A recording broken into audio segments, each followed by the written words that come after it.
भारत के supreme court में 100% collegium system, upper caste, वहां पर सवर्ण समाज जो है वो बैठा हुआ है। कौन बैठा है? हिंदू बैठा है। भारत के जितने भी कलेक्ट्रेट में कौन बैठा है? आईएएस बनकर हिंदू बैठा है। भारत के जितने भी जो राज्य होते हैं, वो राज्य का जो सचिव होता है, सीएम का जो सचिव होता है, सेक्रेटरी होता है, कौन है? हिंदू है। तो फिर कैसा हिंदू राष्ट्र बनाएंगे? बावजूद इसके जब राम मंदिर का निर्माण किया जा रहा था, यह निर्माण करने की जब कल्पना की गई, भारत के कोने कोने से, घर घर से चंदा लिया गया। तो भारत के प्रधानमंत्री जी ने यह तो नहीं कहा कि आप राम को मानना, उन्होंने बस दीप जलाने के लिए बोला था। उसमें क्या समस्या है? दीप तो जलाया जा सकता है। भारत की संस्कृति ही ऐसी है, भारत का कल्चर ही ऐसा है कि महिला कुर्बानी के लिए पैदा हुई है। जितने ओबीसी हैं, बहुत से शेड्यूल कास्ट हैं, शेड्यूल ट्राइब थोड़े कम हैं, मगर उनके अंदर तक भी ये पहुंच गया है, वहां भी है। उन सबको ये शिक्षा दी जा रही है कि हिंदू राष्ट्र बनाएंगे। सवाल ये है कि भारत अभी कौन सा राष्ट्र है? क्योंकि मैं कभी बुद्ध विहार नहीं गई आज तक। मुझे लगता है अभी तक 2-4 बार ही मैं बुद्ध विहार गई होंगी, पर बुद्ध विहार से मेरा ऐसा कोई रोज़मर्रा का नाता नहीं है। महसूस करती हूँ अंदर से, मैं विचारधारा का समर्थन करती हूँ, उसमें जीती हूँ, लेकिन उपस्थिति कभी नहीं दे पाई जैसे आप लोग देते हैं। जैसा मैं सोशल मीडिया में देखती हूँ, जैसे व्हाट्सएप ग्रुप या फिर फेसबुक, आप लोग पोस्ट करते रहते हैं। आपके यहाँ जो भी प्रोग्राम होता है, एवरी संडे आप लोग प्रोग्राम करते हैं, उसको भी मैं देखती हूँ, पढ़ती हूँ। सविता ताई, उनसे जुड़ी हुई हूँ, उनका पोस्ट अक्सर देखती हूँ। मुझे नहीं लगता कि आप लोग माता रमाई के जीवन के पहलुओं से अभी तक अनछुए हैं, क्योंकि जहाँ इस तरह के कार्यक्रम होते हों और हर रविवार होता हो, वहाँ तो संभव ही नहीं है। इसलिए मैं उस बारे में ज़्यादा बात नहीं रखूँगी। माता रमाई कब जन्मी, कब शादी हुआ, कितनी उम्र में शादी हुआ, कैसे उनके बच्चे खोए, कैसे उन्होंने बाबा साहब को सपोर्ट किया, ये सब लगभग सभी को पता है।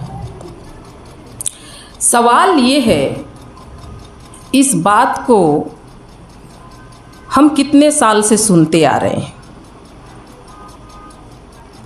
केवल सुन रहे हैं? उस दर्द को, उस पीड़ा को महसूस कर रहे हैं?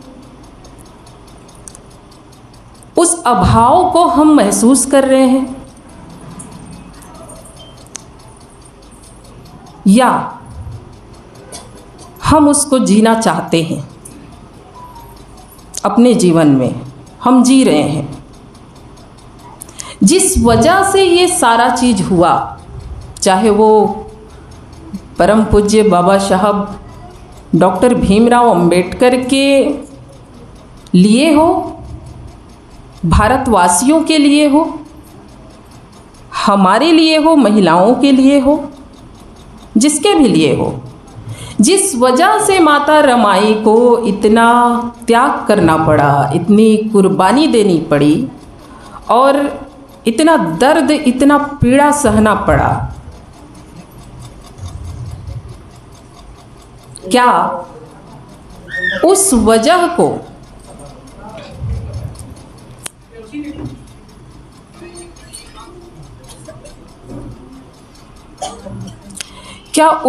को हम लोग समझने या उस वजह में अपनी थोड़ी बहुत भी भूमिका अदा करने के लिए हमें सोच हम ला पाए, हम तैयार हो पाए।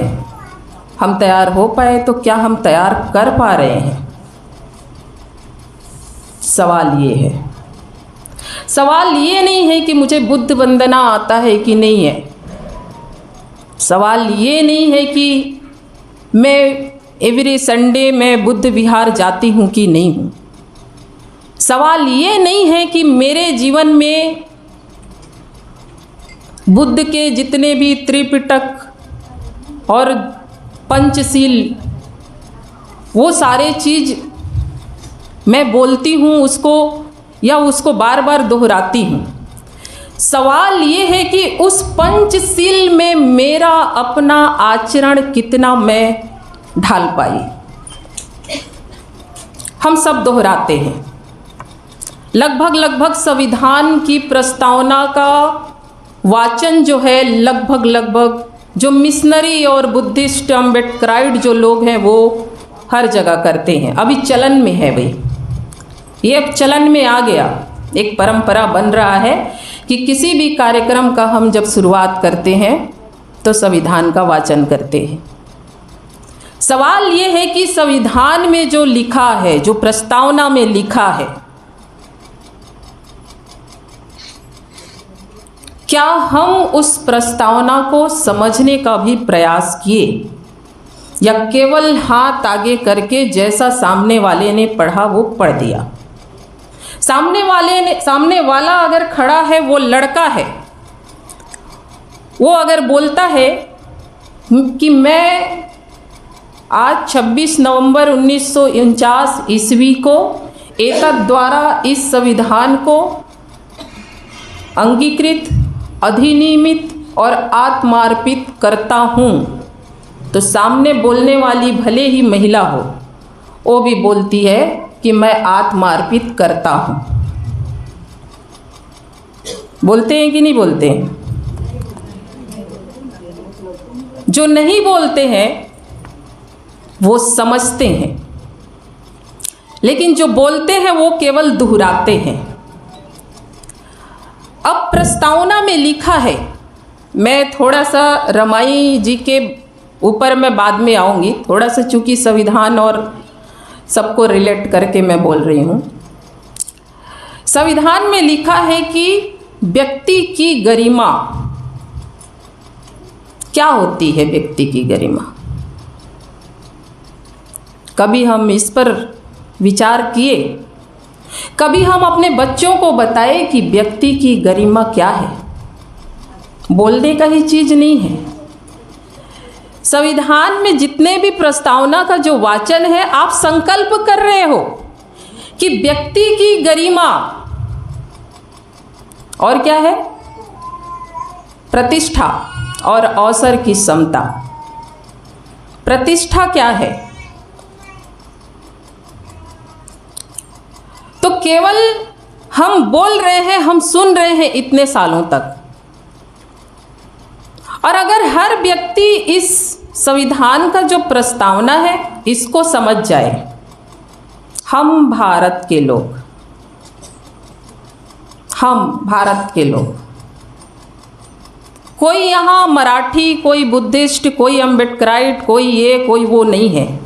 हम भारत के लोग हैं, और भारत के लोग जब तक नहीं बनते हैं, व्यक्ति की गरिमा को जब तक नहीं समझते हैं, आप वहाँ बैठे हैं तो आपकी भी गरिमा है। ऐसा नहीं है कि जो मंचस्थ हैं उन्हीं की कोई गरिमा है। कोई अमीर घर में पैदा हुआ तो उसी का गरिमा है, ऐसा नहीं है। कोई अपर कास्ट में पैदा हुआ तो उसी की गरिमा नहीं है।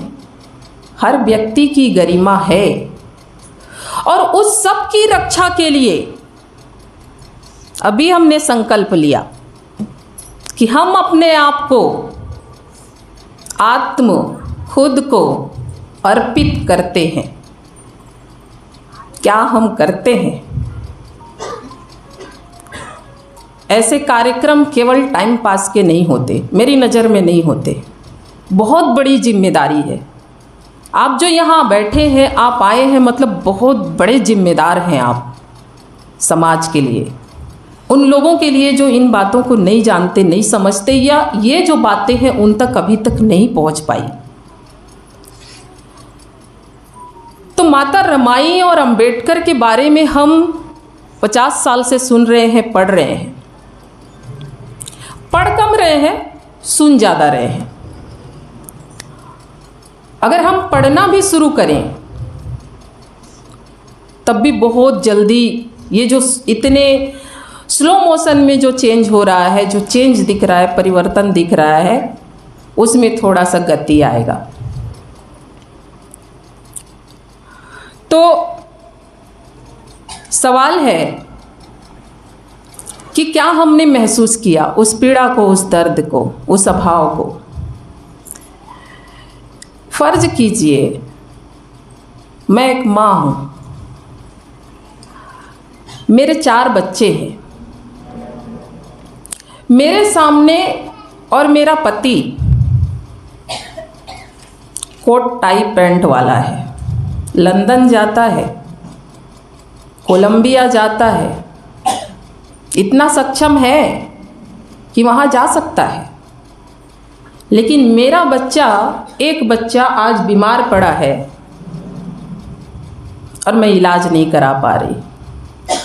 जब बच्चा बीमार होता है तो कैसा लगता है, माँ को कैसा लगता है? बच्चा बार बार बोलता है कि माँ मेरे पैर में दर्द है, मेरे हाथ में दर्द है, मेरे सिर में दर्द है। माँ कैसे महसूस करती है जब बच्चा ऐसे बोलता है? क्या इंदु नहीं बोली होगी? क्या इंदु के बाद रमेश नहीं बोला होगा? क्या राजरत्न नहीं बोला होगा?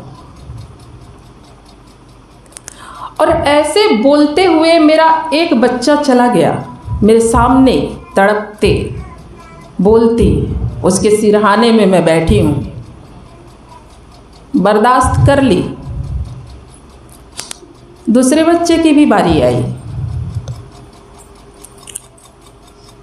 मेरा पति साहब है, सब कुछ कर सकता है, इलाज नहीं करा सकता ऐसा नहीं है, करा सकता है। एक एक करके 3-3 बच्चों को अगर मैं अपने सामने तड़पते और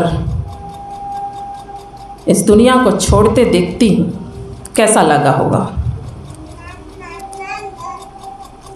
वो जो महिला माता रमाई, जिसके बच्चे के लिए कफन नहीं, किसी प्रोग्राम में शायद बाबा साहब कोई स्पीच दे रहे होते हैं, वो देखने जाती है तो किसी कार्यक्रम में बाबा साहब को मिला हुआ पगड़ी को पहन के जाती है, साफी को। आज आपके अलमारी में कितनी साड़ियाँ होंगी? हर महिला की अलमारी में कितनी साड़ियाँ होंगी? किसकी वजह से? क्या क्या चीज का आप कर्ज अदा कर पाएंगे? जो भी महिला आज पढ़ती है, पढ़ना चाहती है, बच्चे को पढ़ाना चाहती है, जो भी महिला सर्विस करना चाहती है, जो भी महिला बिजनेस करना चाहती है, सेल्फ डिपेंड होना चाहती है, आत्मनिर्भर होना चाहती है, या अपने बच्चों को बनाना चाहती है, जो भी महिला पंच बनना चाहती है, पार्षद बनना चाहती है, विधायक, सांसद या मंत्री बनना चाहती है, वो हर महिला माता रमाई की कर्जदार है। वो हर महिला माता रमाई की वजह से आज ये कर पा रही है। और ऐसा नहीं है कि आपके अंदर माता रमाई नहीं है, हर महिला के अंदर माता रमाई है। थोड़े से कम है, किसी में थोड़े से ज़्यादा है, पर है। भारत की संस्कृति ही ऐसी है, भारत का कल्चर ही ऐसा है कि महिला कुर्बानी के लिए पैदा हुई है। महिला त्याग के लिए ही पैदा हुई है। आप लोग करते हो कि नहीं करते हो त्याग, कुर्बानी? अपने परिवार के लिए, अपने बच्चे के लिए, अपने पति के लिए, ससुराल के लिए, मायके के लिए। हर महिला कहीं ना कहीं कुर्बान होती है। उसकी कोई ना कोई इच्छा, उसका जो इरादा है, जो सोच है, वो सपना है, वो कहीं ना कहीं कुर्बान होती है। लेकिन आपके कुर्बानी का, आपके जिस वजह से आपने कुर्बानी दी या त्याग किया, उसका कोई मोल नहीं है। माता रमाई ने जिसके लिए त्याग किया, उसको हम कोई छू नहीं सकते, वहाँ तक पहुँच नहीं सकते। हम सबके अंदर रमाई है, लेकिन उस कुर्बानी की ऊंचाई को हम लोग टच भी नहीं कर सकते, टच नहीं कर सकते, छू नहीं सकते। मगर फिर कभी भारत में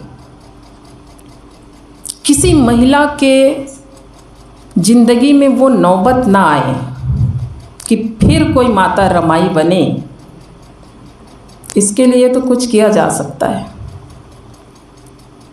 इसके लिए तो हम लोग को कुछ करना चाहिए ना, कि फिर किसी महिला को माता रमाई बनने की नौबत ना आए।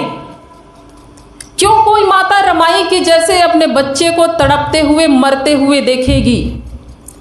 क्यों कोई माता रमाई की तरह अपने पति के साथ के लिए तड़पेगी?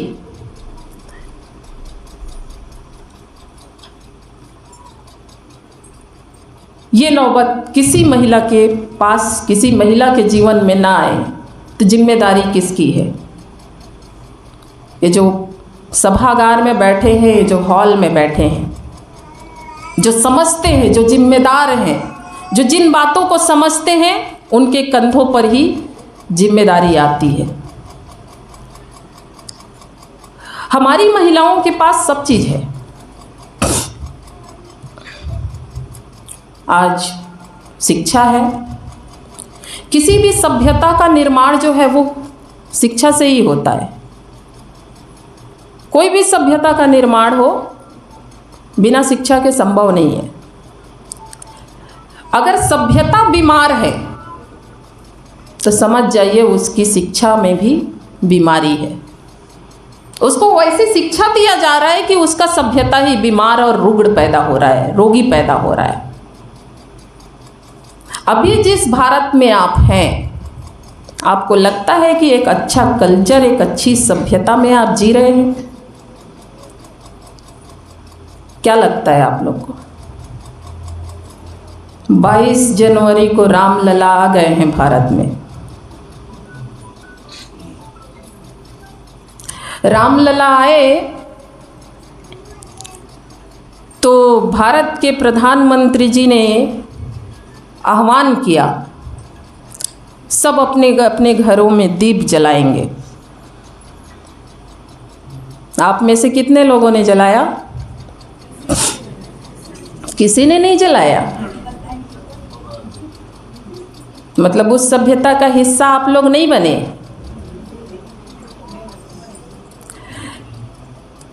तो भारत के प्रधानमंत्री जी ने ये तो नहीं कहा कि आप राम को मानना, उन्होंने बस दीप जलाने के लिए बोला था। उसमें क्या समस्या है? दीप तो जलाया जा सकता है, नहीं जलाया जा सकता? नहीं, नहीं। लेकिन भारत की सभ्यता तो यही है। उसी नींव पर भारत खड़ा हुआ था और खड़ा हो रहा है। सम्राट अशोक के जो पूर्वज हैं उनके खत्म हो जाने के बाद वो चल रहा है अभी तक। तो भारत का प्रधानमंत्री जो एक धर्मनिरपेक्ष राज्य या राष्ट्र का प्रतिनिधित्व करते हैं, उन्होंने वहां पर हिंदुत्व और हिंदू राष्ट्र का प्रतिनिधित्व किया और उन्होंने वहां पर कहा कि 22 जनवरी को आप अपने अपने घरों में दिए जलाएंगे। उन्होंने किसी को नहीं कहा कि आपको राम को मानने की जरूरत है। बहुत बारीक चीज है।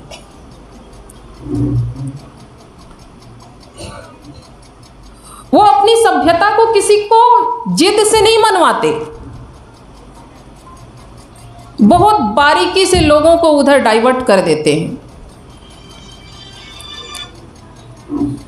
तो ऐसी सभ्यता जहां एक धर्मनिरपेक्ष राष्ट्र का हमने स्थापना किया था भारतीय संविधान के माध्यम से, वो खत्म हो गया, वो खत्म हो रहा है।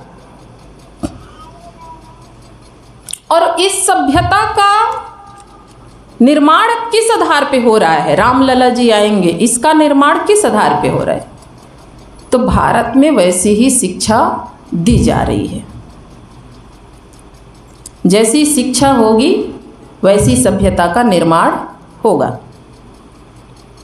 जितने ओबीसी हैं, बहुत से शेड्यूल कास्ट हैं, शेड्यूल ट्राइब थोड़े कम हैं, मगर उनके अंदर तक भी ये पहुंच गया है, वहां भी हैं। उन सबको ये शिक्षा दी जा रही है कि हिंदू राष्ट्र बनाएंगे। सवाल ये है कि भारत अभी कौन सा राष्ट्र है? क्या ये बौद्धों का राष्ट्र है अभी? क्या ये मुस्लिमों का राष्ट्र है? क्या ये ईसाइयों का राष्ट्र है? सिखों का राष्ट्र है? जैनियों का राष्ट्र है? लिंगायतों का राष्ट्र है? किसका राष्ट्र है?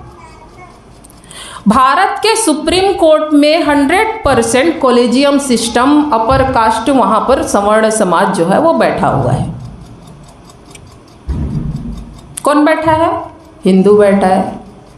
भारत के जितने भी कलेक्ट्रेट में कौन बैठा है आईएएस बनकर? हिंदू बैठा है।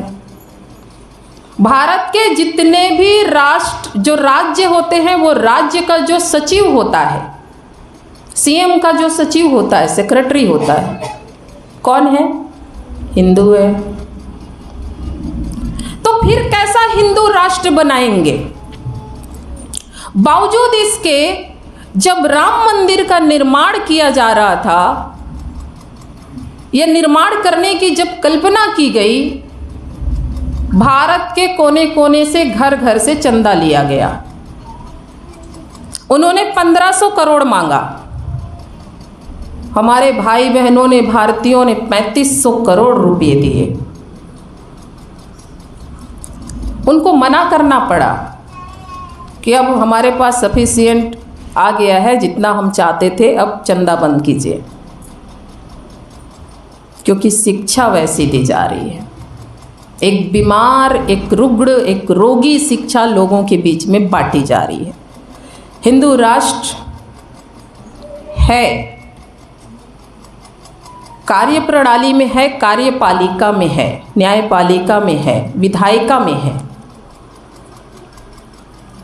मगर लोगों को डाइवर्ट करने के लिए उनके पास ये सबसे बेहतरीन मुद्दा है।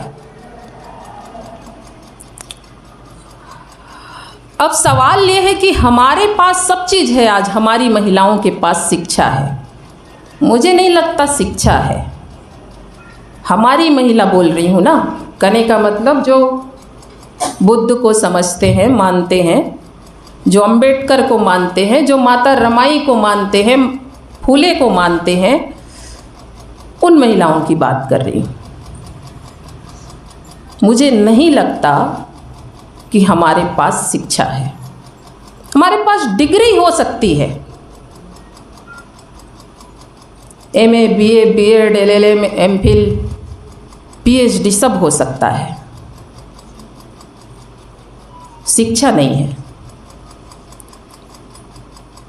शिक्षा लेना पड़ेगा। माता रमाई ज़्यादा शिक्षित थी हमसे, वो शिक्षित थी, उनके पास डिग्री नहीं था, लेकिन वो शिक्षित थी। हमारे अलमारियों में साड़ी भरे पड़े हैं, दिमाग में शिक्षा नहीं है। मोबाइल, एंड्रॉयड मोबाइल हम चला रहे हैं, लेटेस्ट डिजाइन के ऑर्नामेंट भी हमारे पास है, गहने हैं, ज्वेलरी है, बैंक बैलेंस भी होंगे, कार भी होगा, बंगला भी होगा, सब होगा। क्या नहीं है? हमारे पास स्वाभिमान नहीं है। सब है, रुपया पैसा धन दौलत साड़ी छत सब है, बिना स्वाभिमान के है। कोई चमार बोल देगा कुछ नहीं कर सकते। रोहित वेमुला जाति के आधार पर मार दिया जाएगा, कुछ नहीं कर सकते। पायल तड़वी जाति के आधार पर मार दी जाएगी, कुछ नहीं कर सकते, क्योंकि स्वाभिमान मरा हुआ है। बिना स्वाभिमान के आप इस शरीर को कितना भी सजा लीजिए, कुछ भी कर लीजिए, इसका क्या मोल है, क्या मूल्य है? और स्वाभिमान को कोई दूसरा आके आपको क्यों बताएगा? इसकी जरूरत क्यों पड़ रही है? बाबा साहब का पूरा लड़ाई, पूरा संघर्ष, पूरा जीवन स्वाभिमान का था। हमारे पास सब है। हो सकता है कोई एक महिला बहुत अच्छी पोजीशन में है समाज में, कलेक्टर है, डॉक्टर है, एसपी डीएसपी जो भी हो, उसके पद के लिए उसको जाना जाता है, उस महिला को। हमारी महिला की बात कर रही हूँ। लेकिन जैसे ही पीठ पीछे होते हैं वो आपको गाली देते हैं, वो आपका सम्मान वहाँ खत्म, आपका स्वाभिमान, क्योंकि स्वाभिमान नहीं है। तो मेरा जो समाज है वो स्वाभिमान के बारे में नहीं सोचता।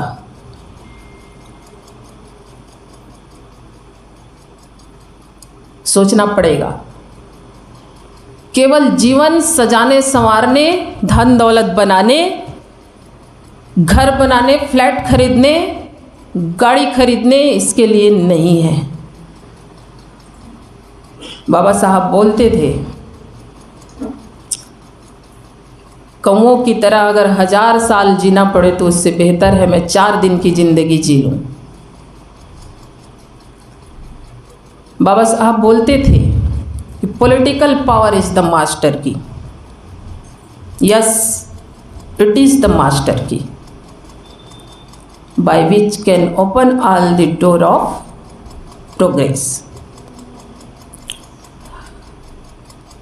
लेकिन हम सब राजनीति को, मुझे नहीं लगता कि हम सेकंड प्रायोरिटी में भी रखते होंगे। हम अपनी प्रायोरिटी में रखते ही नहीं, वो 10वें नंबर की भी प्रायोरिटी में नहीं रखते। मैं राजनीति करने नहीं बोल रही हूँ, मैं बस बाबा साहब की बात को, उनके लक्ष्य को बता रही हूँ कि वो कहाँ, ये जो स्वाभिमान है उसकी रक्षा कहाँ से होती है, उन्होंने क्यों राजनीति के लिए बोला। आप करें नहीं करें वो आपके ऊपर है, मैं तो करती हूँ, मैं करूँगी मुझे जहाँ जहाँ मौका मिलेगा। अभी 33% महिलाओं के लिए सदन में रिजर्वेशन आ गया, बोला गया है, देखिए लागू कब तक होता है। फर्ज कीजिए वो 33% जो महिला जाएंगी चुन के, कितने लोग अपने समाज के स्वाभिमान को बचाने के लिए जाएंगी? क्या हमारे पास कोई ऐसी महिला है? वो 33% सीट में जाने लायक क्या हमारे पास कोई महिला है? महिलाओं के विकास का, उनके जीवन का फैसला लेने के लिए महिला जाएंगी। आपको क्या लगता है, आप जाएंगी?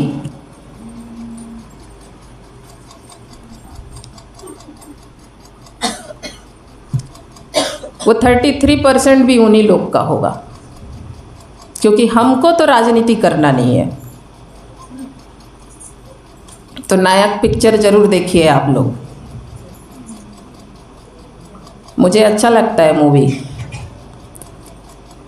हम लोग एक दिन का सीएम नहीं बन सकते, मगर सीएम बनने का, अपने बच्चों को बनाने का जरूर सोचना चाहिए। क्योंकि कोई भी समाज का जो स्वाभिमान है, उसकी मान मर्यादा है, उसकी रक्षा तभी होगी जब उसका समाज सत्ता पे होगा। हमारे लोग हैं सत्ता पे, 131 सांसद हैं, सदन में हैं, जाते हैं चुन के, मगर वो हमारे नहीं हैं। हम समाज का प्रतिनिधित्व चुन के जरूर भेजते हैं वहाँ पर, लेकिन जैसे ही वो वहाँ जाते हैं वो समाज का प्रतिनिधित्व नहीं करते, वो अपनी पार्टी का प्रतिनिधित्व करते हैं। तो बाबा साहब के समय में एक चुनाव लड़े थे उनके विरुद्ध ही, जिनसे बाबा साहब पहली चुनाव हार गए थे। नाम मैं भूल रही हूँ ताई, वो जो चुनाव लड़े थे बाबा साहब के खिलाफ, बोरकर जी, ठीक है। वो बाबा साहब जैसे विद्वान को हरा दिए चुनाव में, बाबा साहब हार गए। तो बाबा साहब से जब वो मिलने आए, बाबा साहब ने पूछा, भाई अब जीत तो गए हो, अब क्या करोगे अपने समाज के लिए? तो उन्होंने कहा, मेरी पार्टी जो बोलेगी वो मैं करूँगा। सवाल ये है कि आप पार्टी के कहने मतलब पार्टी जो कहेगी उसको आप करने के लिए वहाँ गुलाम बन के नहीं जाते हैं। आप जाते हैं क्योंकि आपका समाज आपको वहाँ भेज रहा है प्रतिनिधि बनाकर। पर अभी जो जितने भी 131 सांसद या जो भी जिसको हम भेज रहे हैं, वो जाते हैं और वो बोरकर के ही गाइडलाइन पे चलने वाले लोग हैं। बाबा साहब के गाइडलाइन पे चलने वाले लोग हम नहीं भेज पाए। तो मेरा मूल जो कहने का मतलब है कि माता रमाई का जो त्याग है, कुर्बानी है, वो हमारे स्वाभिमान की रक्षा के लिए गया है। वोट नहीं मिलता तो शायद इतना भी स्वाभिमान हमारा नहीं होता कि कोई हमसे हमारे वोट के लिए भी पूछता या बात करता। उस वोट के अधिकार को लाने के लिए ही बाबा साहब राजरत्न की लाश को लांग के चले गए। और हम बोलते हैं हमें राजनीति में दिलचस्पी नहीं। आपके जीवन का सुबह के एक कप चाय से लेके रात को जब आप सोने के लिए बिस्तर तक जाते हो, वो सब राजनीति है। आपका शिक्षा इतना महंगा हो चला है, आप अपने बच्चों को नहीं पढ़ा सकते। आज MBBS कराना है, कितने लोगों के पास 50 लाख रुपए है? अगर 4 बच्चे हैं, कितने लोगों को आप करा सकते हो?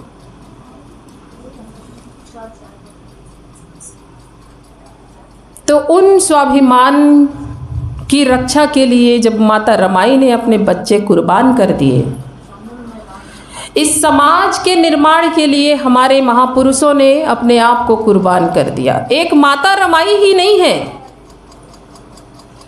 जितने भी महापुरुष आप उठा के देख लीजिए, उन्होंने अपने आप को कुर्बान किया।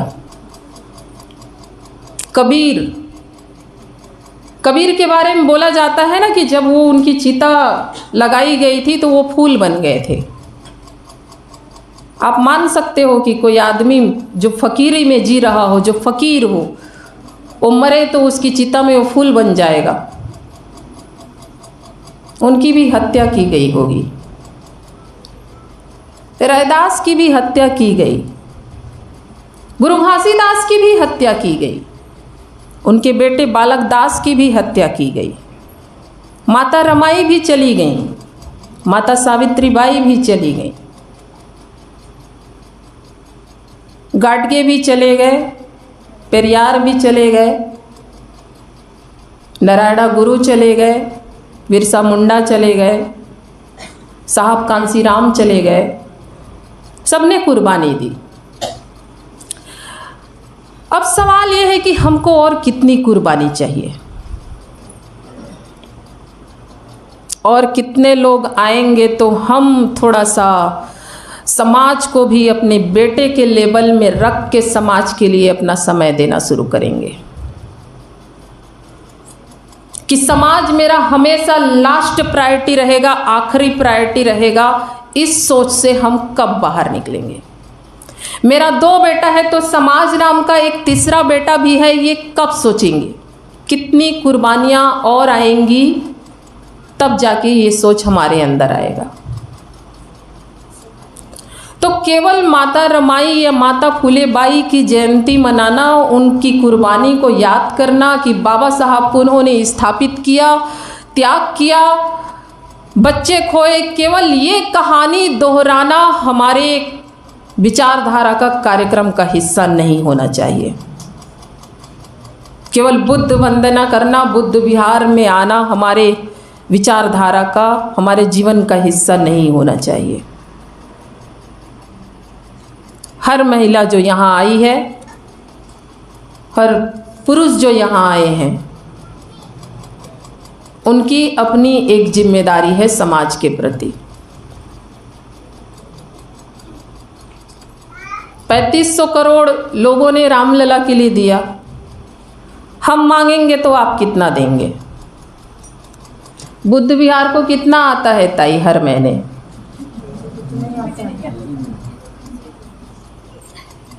इस कार्यक्रम के लिए कितना कितना आया है?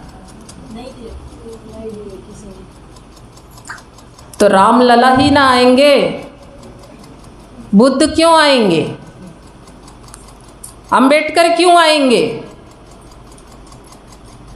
रामलला ही आएंगे। 5 रुपया, 10 रुपया, 100 रुपया, 50 रुपया, 500 रुपया, जिससे जितना होता है। केवल पैसे का ही नहीं, टाइम, टैलेंट, ट्रेजरी, जिसके पास टाइम है वो टाइम भी दे, जिसके पास टाइम और टैलेंट नहीं है वो ट्रेजरी दे, सक्षम है। जिसके पास टैलेंट और ट्रेजरी दोनों है वो दोनों दे, मगर दे। इसको प्राथमिकता में रखे, अपने जीवन का एक पार्ट इसको भी बनाए, तब जाके हम माता रमाई है उसकी कुर्बानी को शायद थोड़ा समझ पाए। कर्ज तो हम अदा नहीं कर पाएंगे, कभी नहीं।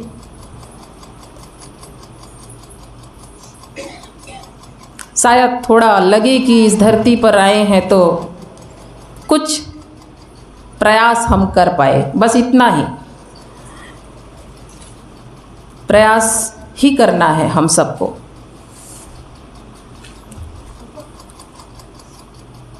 और मुझे पता है कि आप लोग करते हैं।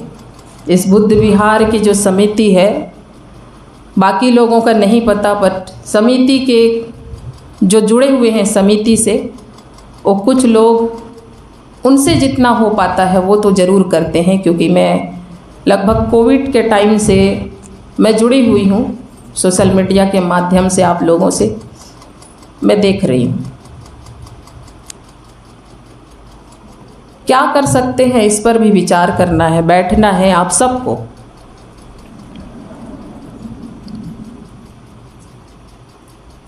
बाकी सारी बातें तो लगभग हो गई, बोलने से बहुत सारा चीज़ आएगा।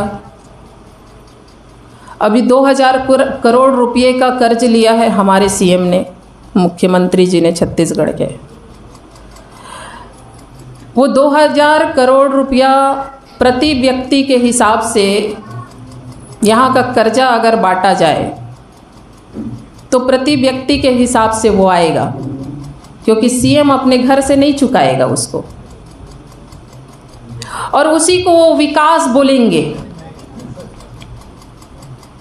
कि हमने विकास किया। 2000 करोड़ रुपया का कर्ज ये बोल के लिया गया है कि चुनाव के समय में जो उन्होंने वादे किए थे लोगों से, साड़ी बांटेंगे, पायल बांटेंगे, धान की जो खरीदी करेंगे 3200 रुपया या 3100 रुपया समथिंग, वो सब करेंगे, कर्ज के पैसे से करेंगे। कर्जा चुकाएगा कौन? आप और हम। टैक्स बढ़ेगा, महंगाई बढ़ेगा, पेट्रोल की कीमत बढ़ेगी, स्कूल का फीस बढ़ेगा, दाल का बढ़ेगा, गैस का बढ़ेगा, साड़ी का बढ़ेगा, कपड़े का बढ़ेगा, दूध का बढ़ेगा, चुकाएंगे हम।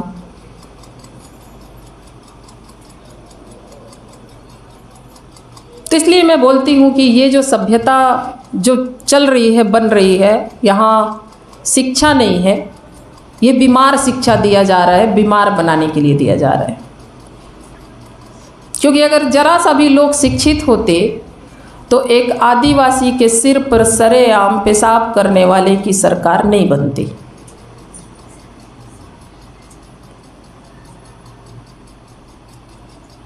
और महिलाओं की तो इज्जत की, उस पर तो कोई शब्द ही नहीं है मेरे पास कि हम लोग को वो किस नज़र से देखते हैं। थोड़ा बहुत जो संविधान का दबाव है, जिसकी वजह से हम अपने ही लोगों के बीच में हम समझते हैं कि मेरा इतना सम्मान है, इज्जत है। भ्रम है, भ्रम में जी रहे हैं हम। जब चाहे, जैसे चाहे, जिस तरह से चाहे हमारे साथ खिलवाड़ कर सकते हैं।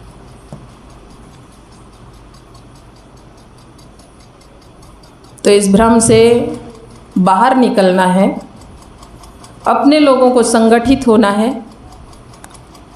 जितना ज़्यादा हम संगठित रहेंगे, झुंड में रहेंगे, गिरोह में रहेंगे, उतने हम मजबूत रहेंगे। तो आप सब आए हैं, माता रमाई को याद करने आए हैं, बहुत अच्छी बात है। ये आपके सोच का, आपके एक जागरूक सोच का ये परिचय है। मुझे आप लोगों से और ज़्यादा उम्मीद है, थोड़ा और ज़्यादा उम्मीद है, क्योंकि हमारी जिम्मेदारी बड़ी है। इसको और मजबूती देने का प्रयास करेंगे। जो काम कर रहे हैं, जो कम निकल रहे हैं घर से समाज के बीच में, वो थोड़ा और ज़्यादा समय देने का प्रयास करेंगे। इन सब बातों के साथ में आप सब ने मुझे सुना। राजनीतिक रूप से भी आप सबको अवेयर होना है, बहुत सोच समझ के अपने वोट का इस्तेमाल करना है। तो इन्हीं आशाओं के साथ आप सब ने मुझे सुना, मुझे बोलने का अवसर दिया, मौका दिया। इस सब के लिए आप सबको बहुत बहुत थैंक यू, धन्यवाद। जय भीम, जय संविधान।